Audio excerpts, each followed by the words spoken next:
Hello Corowelas, mabuhay! This is Gaisel Ortega again and welcome back to my YouTube channel. Kamusta po kayong lahat? Good morning, good afternoon, good evening.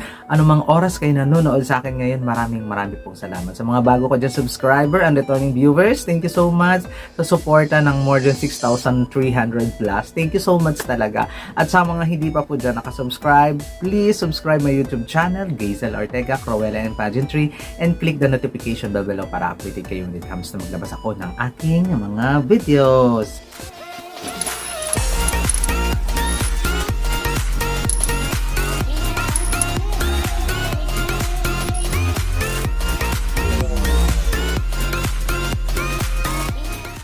Hey! Miss Universe fever na tayo, grabe. Oh my gosh. Talagang I'm so excited. Talagang nagkakaroon tayo ng gasolina pag Miss Universe malapit na ang mga Miss Universe beauty pageant. Oh, di ba ang sarap. Pero bago muna tayo magpa-live para paayuda natin sa bayan. Charot lang. Para sa paayuda na sa mga kapitbahay.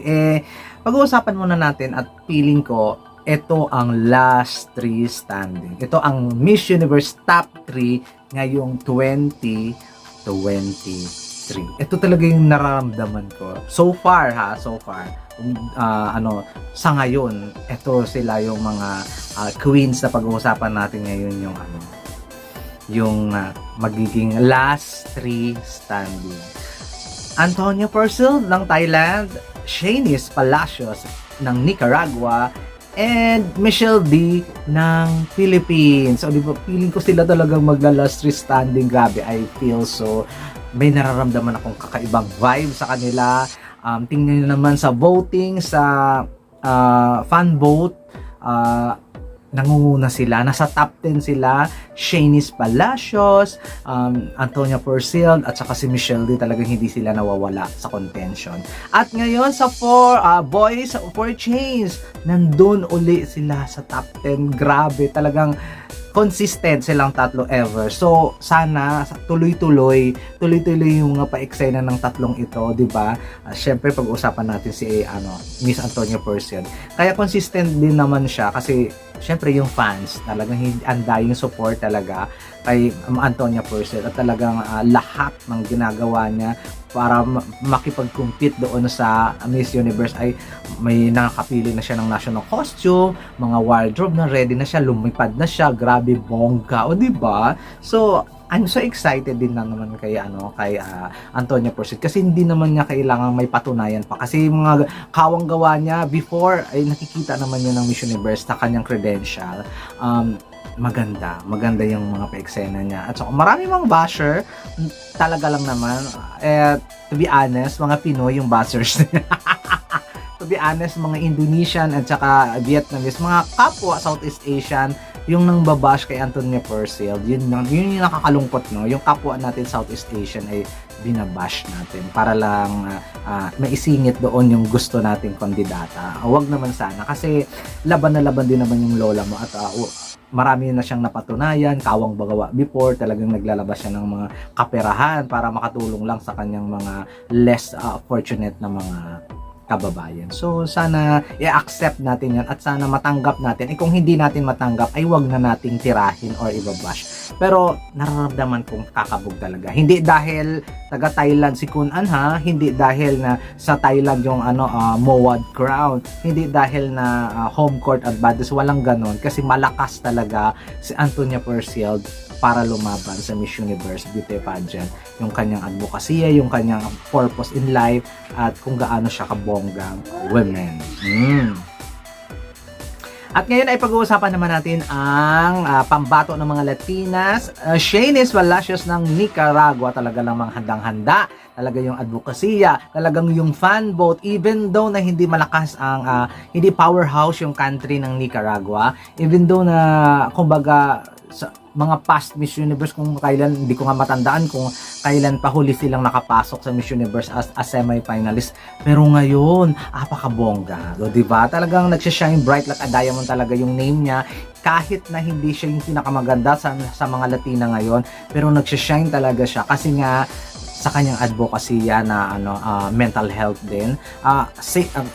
alam ko na medyo nakakaumay niya, at least may ginagawa siya sa buhay when it comes sa kanyang advocacy. Talagang malakas din talaga yung laban niya dito sa Miss Universe competition, kasi nga isinasabuhay niya, hindi lang ba siya nagsabi lang siya ng advocacy, ay ito ay advocacy ko, ay ito yung mga ganyan, talagang isinasabuhay ni Miss Shanice Palacios yung kanyang advokasya. Tapos ang galing-galing niya, performer, talagang wala ka nang masabi. Pinakita niya rin niya ang kanyang national costume ng bonggang-bongga, o di ba? Kumbaga handang-handa din siya para makipag-compete sa Miss Universe, at talagang sa national pageant pa lang niya, kabugeran na siya, how come pa kaya sa Miss Universe competition. Kaya good luck. Hopefully, magdilang anghel ako na makapasok talaga sa top 3 si Nicaragua, kasi magiging masaya ako. Talagang, amazing, di ba? May iba naman tayong country na makikita sa Miss Universe. Hindi lang Puerto Rico, hindi lang Colombia, hindi lang Venezuela, o kaya Mexico. Kasi itong 4 na Latina na to, Puerto Rico, Colombia, Venezuela, and Mexico, ay sila rin ang nagbabardagulan. Parang ganun din dito sa Asia, which is Thailand, Philippines, Vietnam, at saka Indonesia. Sila rin yung nagbabardagulan ng bonggang-bongga. So, hopefully si Shanice Palacios ay mag-shine bright like adano. Kakaibang Latina siya, hindi siya typical Latina na pareha sa uso, big hair, short hair lang yung lola mo. At talagang captivating yung ganda niya, kasi nga kakaiba yung looks niya. Hindi siya nagle-level or hindi siya napapattern doon sa mga Latina looks na usually nating nakikita. Ngayon, pag-uusapan naman natin yung ating pambato Michelle D. Di ba nakita naman ninyo, very very good short hair. O di ba, hindi lang siya, pati si Shanice Palacios din, di ba? Grabe, gusto ko yung pa-short hair niya ngayon, kasi iba-iba yung mga ginagawa niya, and which is good, kasi lagi nating sinasabi, pag short hair ka, minimal lang yung mga hairstyle na magagawa mo, pero sa kanya iba-iba, ang dami niyang ginagawa sa hairstyle niya. Kaya I'm so excited din talaga ng na lumalaban si Michelle D, lalong-lalo na yung kanyang advokasya na talagang legit, na true, talagang speaker talaga siya ng kung ano-ano, at ang dami niyang ginagawa sa buhay nga na yun yung makakapag-angat sa kanya sa competition. Kaya I'm so excited na magkita-kita silang tatlo, kung ano nga ba, kung sino nga ba ang mag-shine. Pero for me, just for now, bago ang departure, ano ba tawag doon? Departure ng mga girls, di ba? Kasi hindi naman to sa pabunggahan ng departure ng mga girls kasi ipapakita ko sa inyo later yung mga picture. Yung mga picture ng mga previous last 10 candidates natin sa departure outfit nila. Nakakaloka, pero ayun, dito muna tatlo sa gusto kong last 3 standing sa Miss Universe. I'm so excited na magkita-kita sila at kung paano sila magbabardagulan sa totoong buhay. Thailand, Philippines, and Nicaragua. So far, sila ang best 3 sa akin ngayon sa competition dito sa Miss Universe pre-departure. O, di ba? Sana magdilang anghel ako na last 3 talaga silang tatlo. I'm so excited talaga sa darating na Miss Universe competition. Ngayon guys, ipapakita ko naman sa inyo yung mga departure outfit ng mga previous queens natin. Ngayon 2020 ano ba tawag ngayon? 2023. So ngayon magsimula 10 years from now.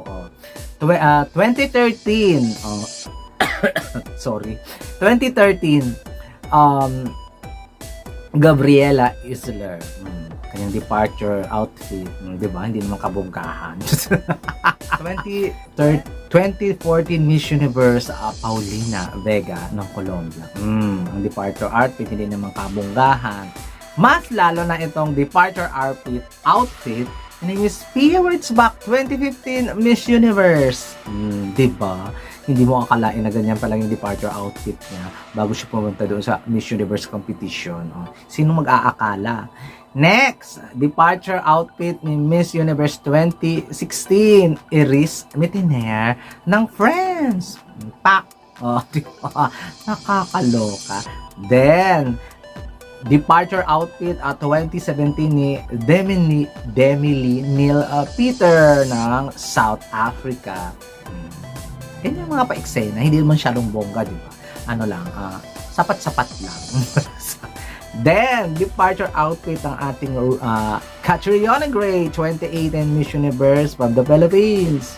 Nakita naman ninyo, nag-super trending talaga yung gandang departure outfit niya. Siya talaga yung nag-set ng bar kung sa mga eksena lang naman sa departure. Kasi yung mga previews, parang hindi naman pinag-uusapan yung mga departure outfit. Pero nung si Catriona na, nagpabunggahan na. Then, 2019, Suzy Biniton si departure outfit. Diba? Army-armihan lang yung lola mo. O diba? Hindi mo naman masyadong papansin. Suzy Biniton si. Next, Miss Universe 2020, Andrea Mesa. Pak. Oh. Yan yung mga pa-eksena lang. Huwag masyadong aligaga at saka feel na feel. Next, 2021. 2021 na ba? Miss Universe Harnas Zandu. O, ganyan ang departure outfit na. O, gabog ba or bongga ba para sa inyo? And syempre, ang huli, ang 2022 Miss Universe Arboni Gabriel ng USA. O, di ba? Naka-jeans lang yung lola mo.